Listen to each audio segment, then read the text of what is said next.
Hello lovelies and welcome back to my channel. Today I thought we would explore the small city church that is linked to history heavy hitters such as George Abbott, Princess Helena, the third daughter of Queen Victoria, and even Anne Boleyn. Before I dive into today's video, I would really appreciate it if you would hit that subscribe button and make sure that the notification bell is on so you don't miss a video.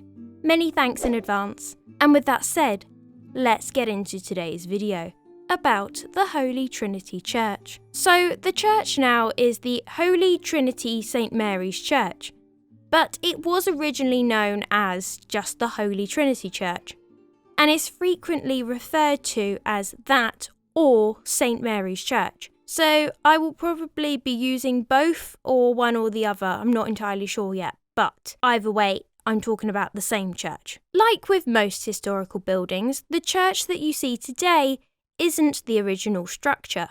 It is believed that the original Holy Trinity Church in Guildford was built in the late Saxon times, probably around 950, when the high street was laid out to make Guildford into a town. For those of you who have checked out my Guildford Castle video, that means that the church was in Guildford first, as it was believed that the castle wasn't built until around 1066, when William the Conqueror and the Normans invaded England. Go check out my video on the castle if you want to know more.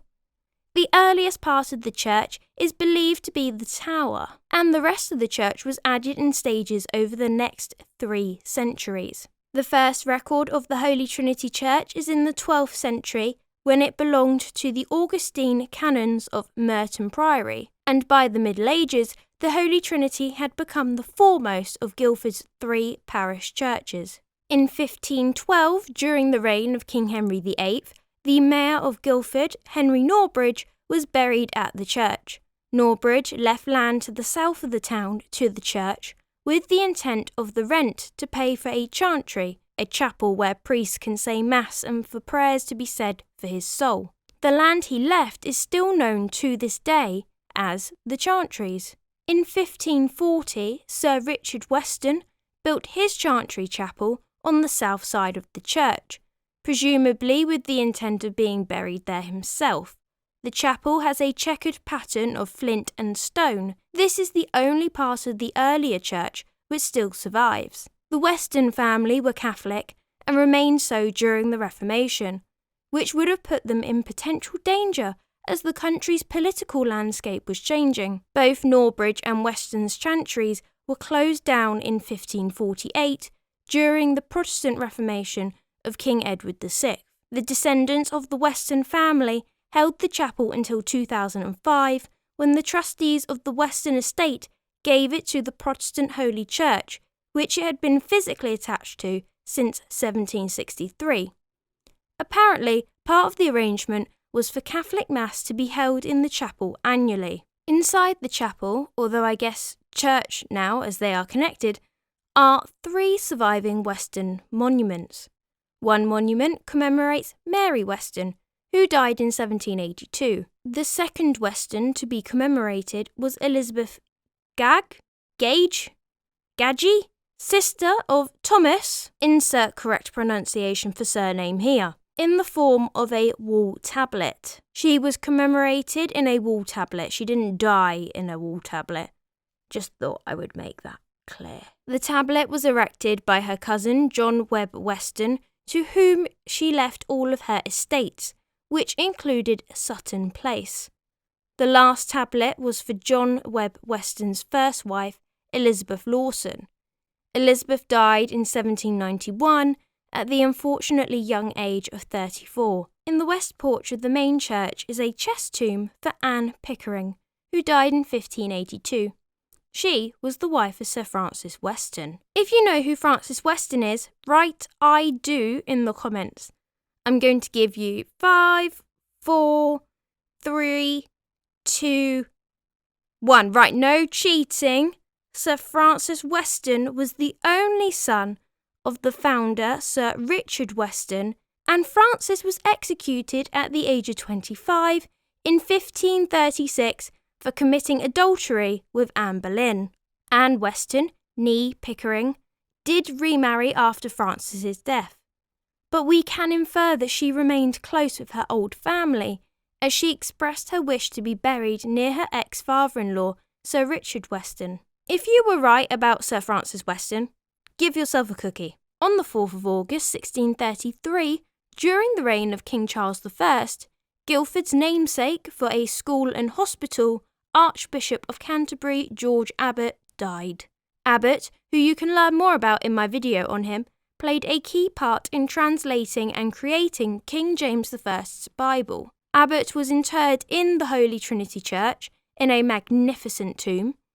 The church also stands opposite the Abbot Hospital that he founded. Abbot's tomb was erected by his brother Sir Maurice Abbot, Lord Mayor of London, in 1635. Abbot isn't the only famous face in the church, as there is also a memorial to Arthur Onslow, who was a former Speaker at the House of Commons from 1728 to 1761. Although not born in Guildford, Onslow was educated there. The church began to fall into disrepair during the Georgian period, and in 1740 the central tower fell down, destroying most of the ancient building.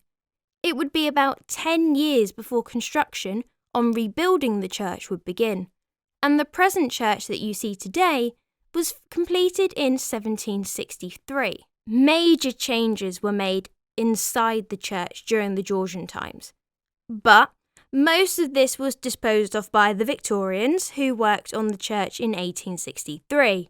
Most of the glass windows in the church are Victorian, apart from some medieval windows, 2 World War I memorial windows, and a modern window from 2003. In 1888, the church was extended at the east end to make the church bigger, for a different style of worship. This involved moving a great deal of earth and burials. This was piled up to form an L-shaped mound in the churchyard behind, which is a bit unnerving because I didn't know that when I went to the church, and that's now all I can see in the footage of the mound. I genuinely just thought it was a disfigurement of the land, not a pile of dead bodies. Although it's a churchyard, so what did I expect? Now, if you go to the church, they have lots of information boards scattered around about how the church has played its role during the celebrations and events of the Windsors and Saxe-Coburgs. But it's all tenuous links, a bit like the Anne Boleyn connection I made earlier. But one bit I did find interesting was the inauguration of the new parish halls that took place on the 13th of April 1910, as the Princess Helena, also known as Princess Christian of Schleswig-Holstein, the 3rd daughter and 5th child of Queen Victoria, drove from Windsor to Guildford to perform the grand opening ceremony of the new parish halls. Thank you for watching this video. If you enjoyed this video, please give it a like. If you haven't already, subscribe if you want to learn more about Guildford. Check out my videos on Guildford Castle and George Abbot, and I will see you in the next one. But until then, have a wonderful day.